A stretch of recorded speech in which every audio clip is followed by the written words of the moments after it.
యేసు రక్తమే జయం. పరిచర్య ప్రైజ్ ద లార్డ్. జూన్ 13వ తేదీ 2024. ఈరోజు దేవుని వాక్యము మనుషులను సంతోషపెట్టువారు చేయునట్లు కంటికి కనబడుటకే కాక క్రీస్తు దాసులమని ఎరిగి దేవుని చిత్తమును మనపూర్వకముగా జరిగించుచు మనుషులకు చేసినట్టు కాక ప్రభువునకు చేసినట్టే ఇష్టపూర్వకముగా సేవ చేయుడి. ఎఫెసీయులకు రాసిన పత్రిక 6వ అధ్యాయం 6-7 వాక్యములు. అవును క్రీస్తునందు ప్రియులారా, యథార్థమైన హృదయము గలవారై భయముతోనూ వణుకుతోనూ క్రీస్తునకు వలె శరీర విషయమై మీ యజమానులైన వారికి విధేయులై ఉండుడి. మరియు నీవైతే ధర్మము చేయునప్పుడు నీ ధర్మము రహస్యముగా నుండు నిమిత్తము నీ కుడి చేయి చేయునది నీ ఎడమ చేతికి తెలియకుండా ఉండవలెను. అట్లయితే రహస్యమందు చూచుచున్న నీ తండ్రి నీకు ప్రతిఫలమిచ్చును.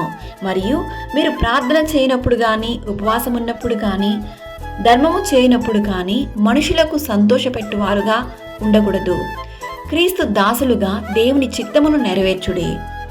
మనుషులు మీ సత్క్రియలను చూచి పరలోకమందున్న మీ తండ్రికిని మహిమపరచునట్లు వారి ఎదుట మీ వెలుగు ప్రకాశింపనీయుడి.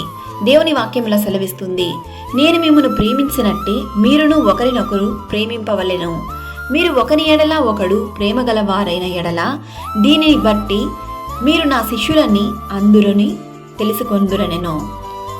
మరియు నా వలన ఏవి నేర్చుకొని అంగీకరించితిరో, నా యందున్నట్టు ఏవి వింటిరో, ఏవి చూచితిరో అట్టి వాటిని చేయుడి. అప్పుడు సమాధానకర్తయగు దేవుడు మీకు తోడై ఉండునుగాక. ఆమేన్. God bless you.